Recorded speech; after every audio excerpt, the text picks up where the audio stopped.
Voy a empezar a grabar, ¿no? Porque lo que nosotros vimos era hasta acá, ¿no? Ya. Aquí entonces empiezo a grabar. Ahora, quiero que pongan atención a lo siguiente, ¿no? Lo que habíamos quedado en la última clase era esta pregunta, luego de ver el divorcio culpa, luego de ver el divorcio convencional y el divorcio remedio. La diferencia más importante entre el divorcio convencional y el divorcio remedio es que en el divorcio convencional, para que los cónyuges de común acuerdo puedan no divorciarse, el legislador exige a lo menos un plazo de 1 año del cese de la convivencia, y en el divorcio remedio, que es un divorcio unilateral en que uno de los cónyuges demanda al otro, el legislador a lo menos exige que hayan transcurrido 3 años desde el cese de la convivencia, ¿no? Por lo tanto, lo más importante y esencial, tratándose de estos dos últimos, estas dos últimas modalidades del divorcio, es que los cónyuges, ¿no? Puedan acreditar o probarle al juez de familia la fecha del cese de la convivencia, ¿no? Eso, en eso, digamos, nosotros habíamos quedado en la clase anterior, ¿no? Y esta última transparencia que dio lugar a varias inquietudes y a varias preguntas que me parecieron bastante interesantes, ¿no? Si es posible, ¿no? Demandar indemnización por los perjuicios ocasionados por el divorcio, ¿no? Ahora, aquí hay que hacer el siguiente análisis jurídico, ¿no? A ver, es lógico que cuando si pueden mutearse, por favor, es lógico, ¿no?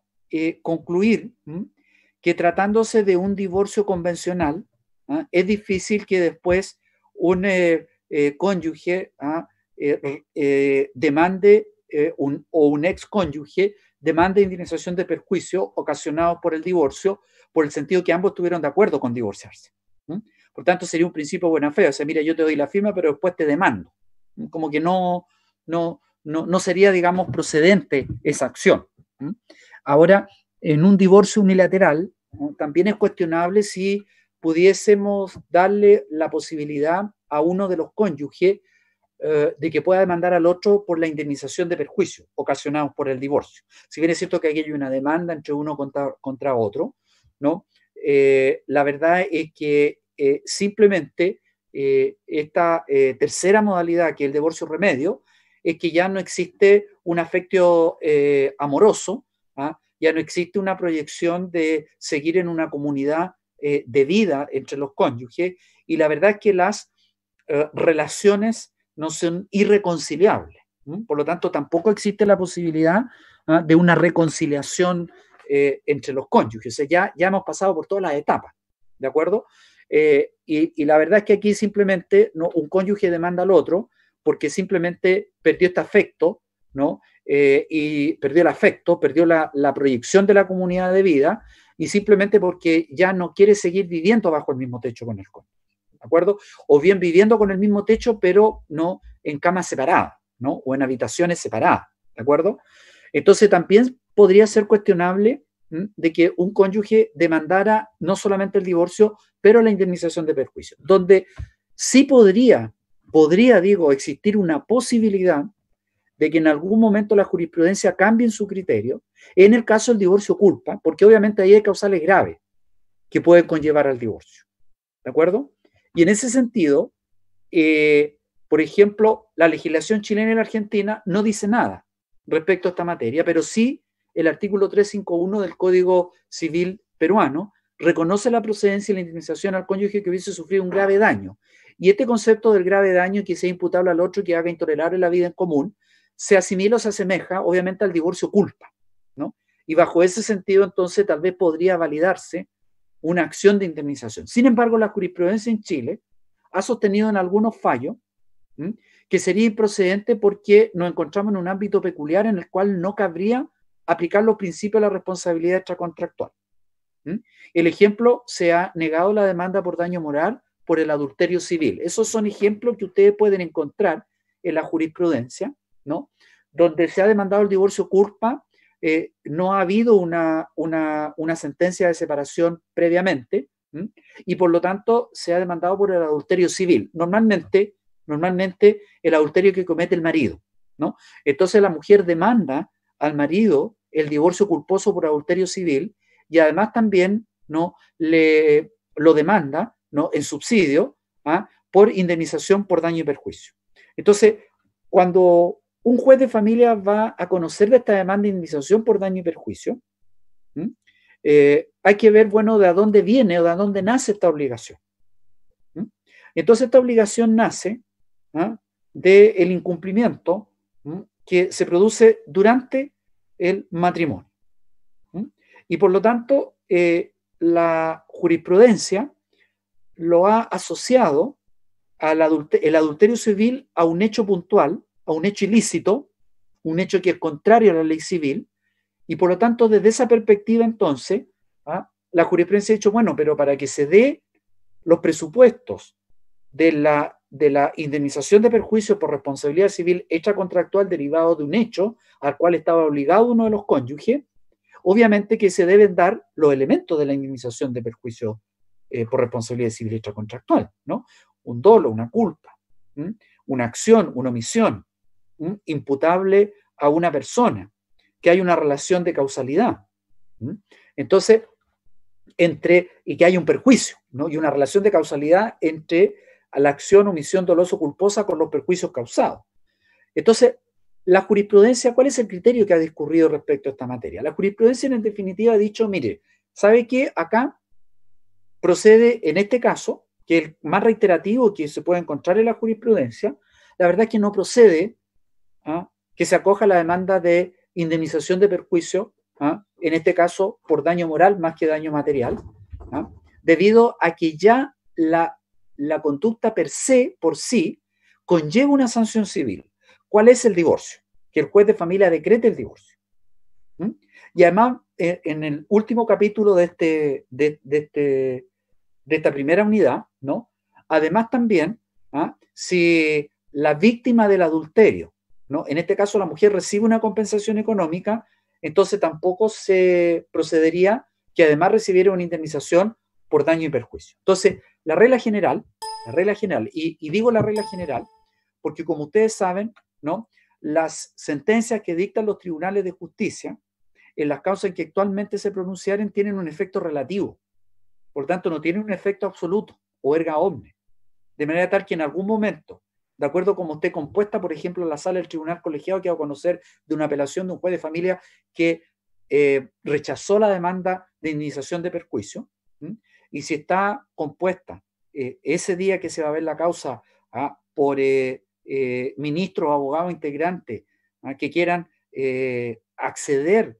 ¿no?, y acoger la demanda de indemnización de perjuicio, se va a acoger y van a dar los argumentos correspondientes. Lo que yo le estoy diciendo es que hasta el día de hoy, ¿no?, este capítulo respecto de esta materia, ¿no?, simplemente ha sido rechazado porque sería una doble sanción de naturaleza civil, ¿no? Es el símil en materia de derecho penal del non bis in idem, o sea, no puedo aplicar, ¿no?, una misma sanción a una conducta que ya es sancionada, ¿de acuerdo? No se puede, ¿no? El concepto que se ha aplicado en esta materia, ¿de acuerdo? Esto fue lo último que vimos en relación al divorcio. Y ahora vamos a ver, ¿no?, la terminación del matrimonio celebrado en el extranjero. ¿De acuerdo? ¿Cómo termina el matrimonio celebrado en el extranjero? Esta es algo nuevo, novedoso, a lo que vimos anteriormente, y por lo tanto lo que vimos anteriormente se ha modificado y lo he ampliado. ¿De acuerdo? No es que sea distinto, sino que lo he ampliado, ¿no? Entonces, la pregunta es, profesor, en Chile, ¿cómo se le pone o cómo termina el matrimonio? Bueno, en Chile el matrimonio tiene 4 causales de término: muerte natural, muerte presunta, sentencia de divorcio y sentencia de nulidad. No hay más causales de terminación del matrimonio en Chile. Entonces la pregunta es, bueno, ¿cómo entonces no analizamos esta materia de la terminación del matrimonio, pero ahora celebrado en el extranjero? ¿Ya? Y entonces, en cuanto a las causales, son las mismas causales que las señaladas para la terminación del matrimonio en Chile. Por lo tanto, lo que tenemos que analizar respecto de la terminación de un matrimonio celebrado en el extranjero es hacer el símil con las causales, ¿no?, de la terminación del matrimonio en Chile. O sea, la muerte natural, la muerte presunta, el divorcio y la sentencia firme de nulidad.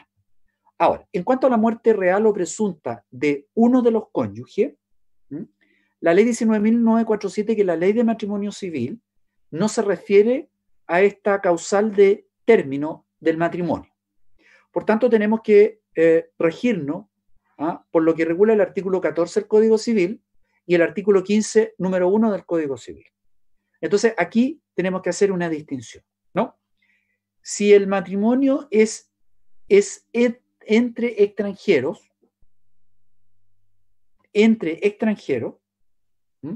nuestra legislación, aplicamos nuestra legislación si la terminación del matrimonio se discuta ante un juez chileno.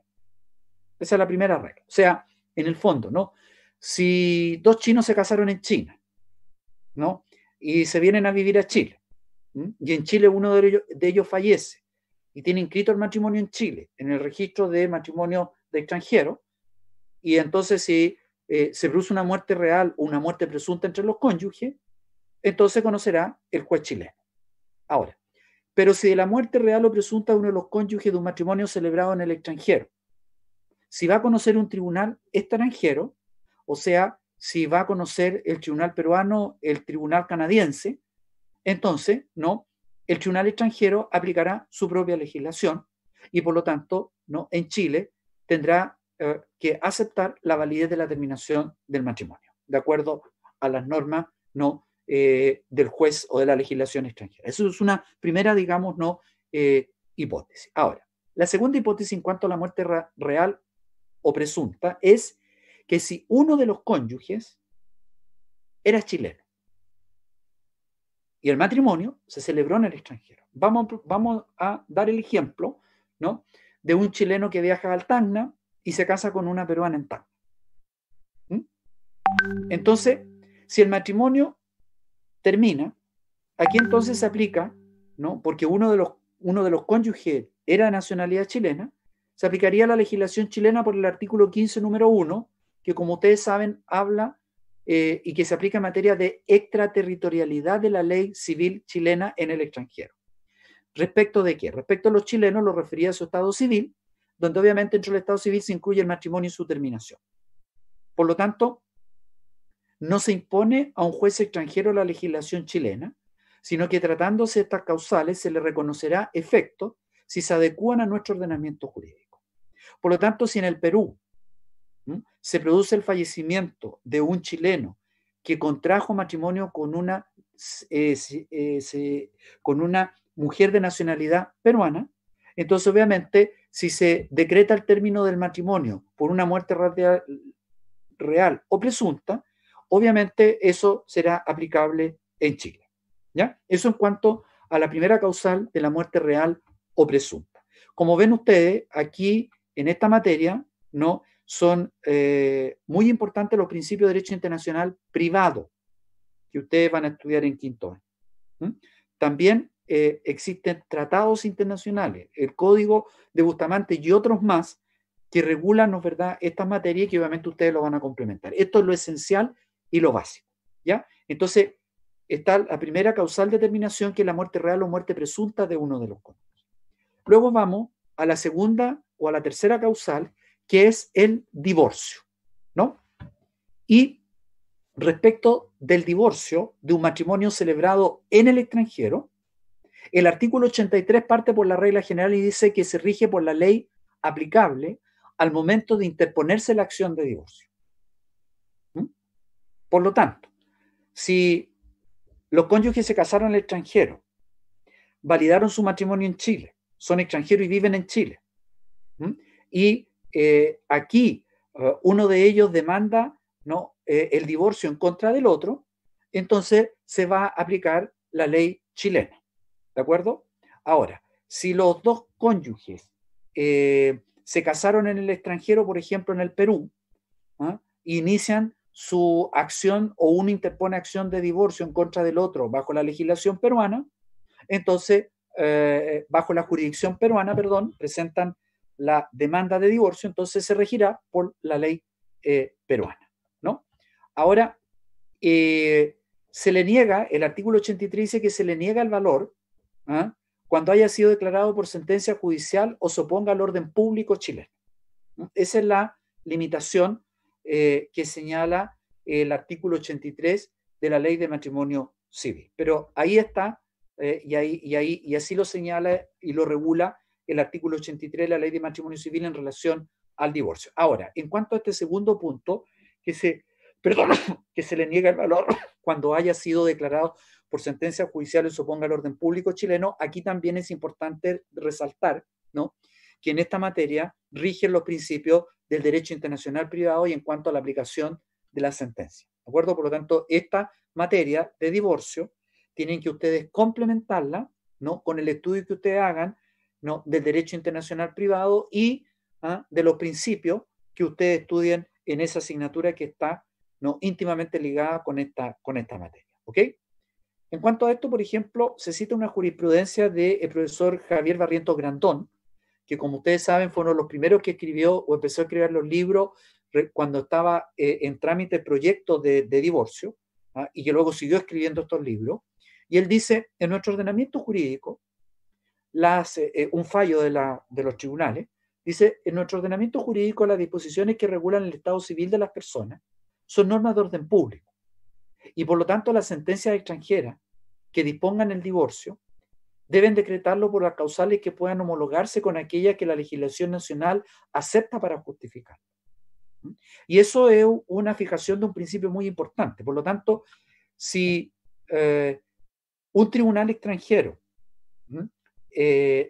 decreta y declara el divorcio de un matrimonio celebrado en el extranjero, y por ejemplo este matrimonio también había sido validado en Chile, una pareja peruana que se casó en el Perú y que luego se vino a vivir a Chile y en Chile inscribió su matrimonio acá, está casada tanto en Chile como en el Perú. Por lo tanto, si ellos se divorcian en el Perú, se va a regir por la ley peruana. Y entonces esta sentencia que dicta un tribunal no peruano va a tener efecto en Chile, siempre y cuando la causal por la cual se decretó el divorcio en el Perú sea homologable, aquella que acepta o que acoge la legislación nacional.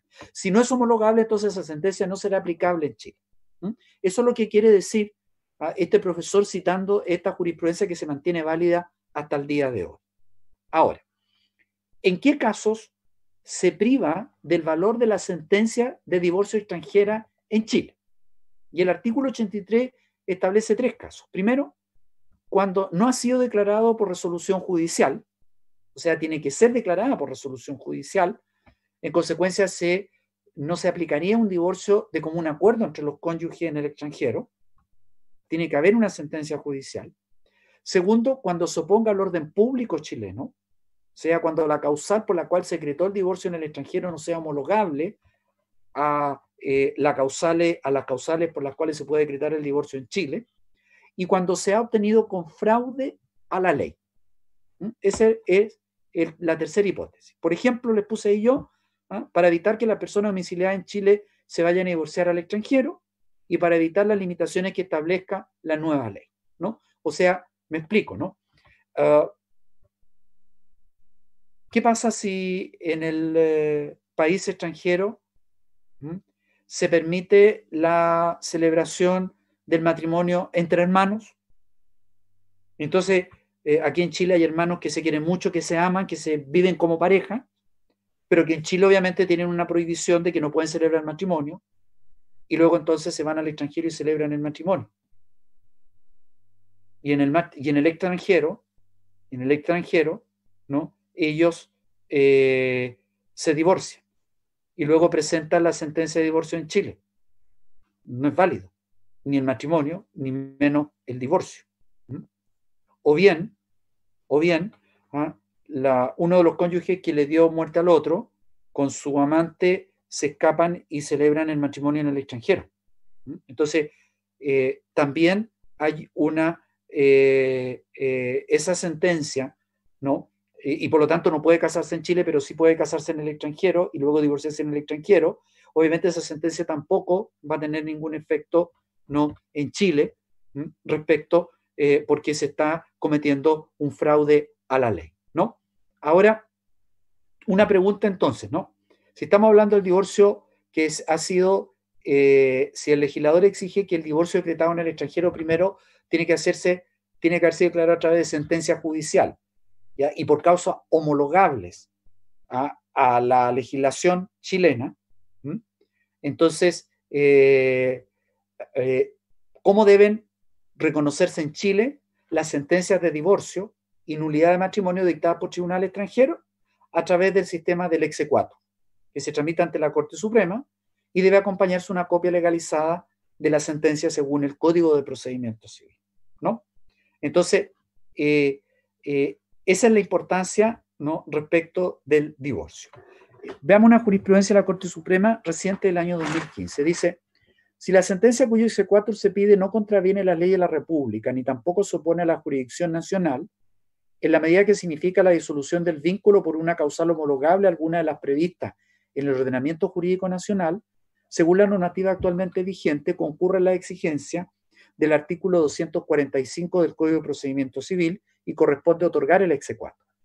Así, la causal invocada para obtener el divorcio en el extranjero dice relación con la figura de un divorcio basado en el fracaso del matrimonio, situación que no difiere en esencia de la regulada en el artículo 55 de la Ley de Matrimonio Civil. En la medida que el divorcio por cese de convivencia lo que constata es el quiebre de la relación conyugal sin indagar en los hechos. Por tanto, acá, ¿no?, es un ejemplo. Ahí tú tienes el error, si quieren buscarlo en la jurisprudencia o desplegar, digamos, www.poderjudicial.cl, ¿no? Ahí ustedes tienen un ejemplo de la jurisprudencia de la Corte Suprema respecto del exequatur, ¿no?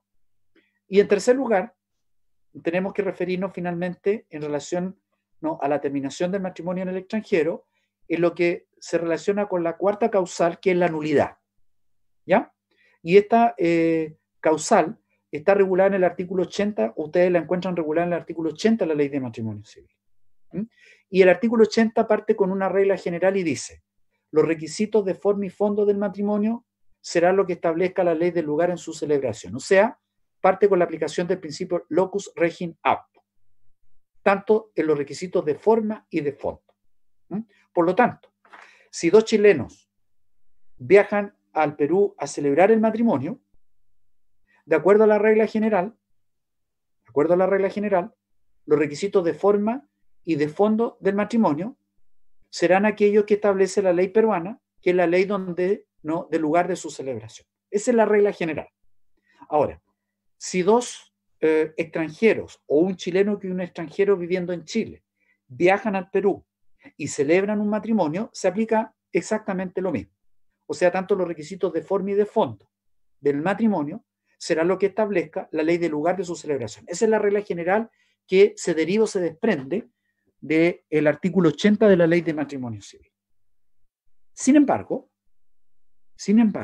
la propia Ley de Matrimonio Civil establece excepciones a esta regla general. Primera excepción, ¿no?, que el matrimonio, ¿no?, debe tratarse, el matrimonio celebrado en el extranjero debe tratarse de la unión entre un hombre y una mujer. Por lo tanto, si van dos hombres y celebran un matrimonio, por ejemplo en Argentina, donde se acepta el matrimonio entre personas de un mismo sexo, no cabe la menor duda de que bajo la legislación argentina ese matrimonio es válido. Pero si estas personas cruzan la cordillera y quieren inscribir el matrimonio en Chile, entonces aquí ya hay una excepción, porque el registro civil, y ustedes lo han visto a través de los diversos fallos que les he enviado, ¿no?, el registro civil va a decir, bueno, sí, de acuerdo, va a decir, ustedes contrajeron matrimonio bajo la legislación argentina y ese matrimonio es válido en Argentina, pero no es válido en Chile, porque el artículo 83 dice que el matrimonio sería válido en Chile siempre y cuando el matrimonio en el extranjero haya sido celebrado entre un hombre y una mujer. Esto no solamente lo señala la Ley de Matrimonio Civil, sino que además también esto está refrendado, ¿no?, y está ratificado por lo que dice el artículo 102 del Código Civil, que define el matrimonio. Por lo tanto, ahí hay una primera excepción. Por lo tanto, sería nulo aquel matrimonio celebrado en el extranjero entre personas de un mismo sexo. Segunda excepción, que emana de la ley, ¿no? Los contrayentes no deben adolecer de ninguna de la incapacidad enumerada en los artículos 5, 6 y 7 de la Ley de Matrimonio Civil en el momento de contraer el matrimonio. esta segunda excepción no apunta a los requisitos de existencia del matrimonio, sino que apunta a los requisitos de validez del matrimonio. Por ejemplo, si dos hermanos que no se pueden casar viajan al Perú o viajan a otro país del mundo, donde sí se acepta, ¿no?, libremente el matrimonio entre hermanos, y luego, ¿no?, quieren revalidar este matrimonio en Chile, el registro civil les dirá, ¿saben qué? Aquí el matrimonio que ustedes celebraron en el extranjero puede ser muy válido de acuerdo a la legislación extranjera, pero aquí hay una limitación y hay una excepción, ¿no? Porque ustedes infringieron, ¿no?, las reglas de incapacidad que aparece en el artículo 5, 6 y 7 de la ley de matrimonio civil, por lo tanto, no puedo inscribir el matrimonio en Chile. Esa es una segunda excepción. Y la tercera excepción es que el consentimiento del matrimonio celebrado en el extranjero debe haberse prestado de manera libre y espontáneamente, sin sufrir alguno de los vicios del consentimiento especificado en el artículo 8 de la ley de matrimonio civil, donde vimos los errores y vimos también la fuerza. Por lo tanto, si un matrimonio se celebra en el extranjero bajo la fuerza, y ese matrimonio fuera válido en el extranjero, no será válido en Chile, porque aquí, entonces, ¿por qué? Porque el consentimiento no fue libre y espontáneo. Y entonces estas son las excepciones por las cuales se aplican, ¿no?, en materia de nulidad de matrimonio celebrado, o de un matrimonio, perdón, celebrado en el extranjero. Ahora, del artículo 80 se desprende dos elementos importantes que hay que considerar. Primero, que la demanda de nulidad de matrimonio podrá basarse en alguna de las causales del ordenamiento jurídico de la celebración del matrimonio. O sea, si el matrimonio se celebró en Perú, perdón, en Canadá, España o Francia, y si de acuerdo a la legislación de forma y de fondo de Perú, Canadá, España o Francia, ese matrimonio adolecería de un vicio de nulidad, también adolecería del mismo vicio de nulidad en Chile. Pero también podrá basarse la contravención al requisito de existencia o requisito de validez de lo impuesto por la normativa chilena. O sea, me explico, ¿no? Si dos personas de un mismo sexo se casan en Argentina y ese matrimonio es válido en Argentina, no será válido en Chile. Por lo tanto, obviamente, ¿no?, que en Chile tendrá que rechazarse la inscripción del matrimonio. Pero ojo, ¿no? Ojo, ¿no? La inscripción del matrimonio en este caso por la falta de un requisito de existencia. Ahora, si el matrimonio se celebra en Chile incumpliendo alguna de las causales de incapacidad que contempla el artículo 5, 6 o 7 de la ley de matrimonio civil, obviamente ese matrimonio en Chile adolecerá de un requisito, ¿no?, de validez, ¿no? Entonces, de las dos formas, ¿no?, podría fundarse una demanda de nulidad según sea el caso. ¿De acuerdo? Bien. Con esto, entonces, hemos terminado de ver el tema de la terminación y las causales de la terminación del matrimonio en el extranjero, y para la próxima clase, entonces, vamos a ya ver la parte final de esta unidad que dice relación con la compensación económica, donde vamos a analizar muchos fallos al respecto. Bien. Con eso, entonces, pongo término a la clase del día de hoy. ¿Alguna pregunta? ¿Alguna duda? ¿Consulta?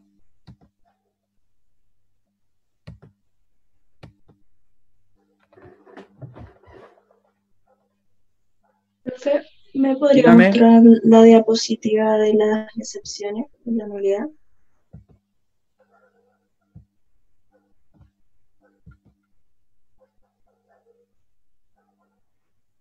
¿Se ve?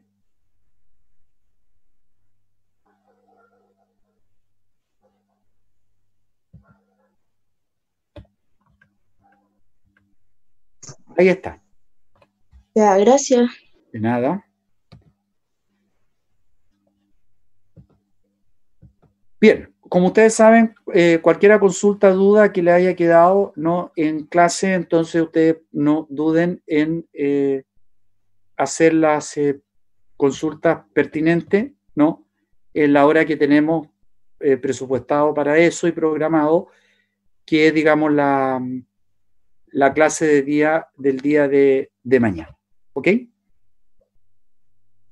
Bien. Nos vemos entonces. Hasta una próxima ocasión. Que estén muy bien. Cuídense. Profesor.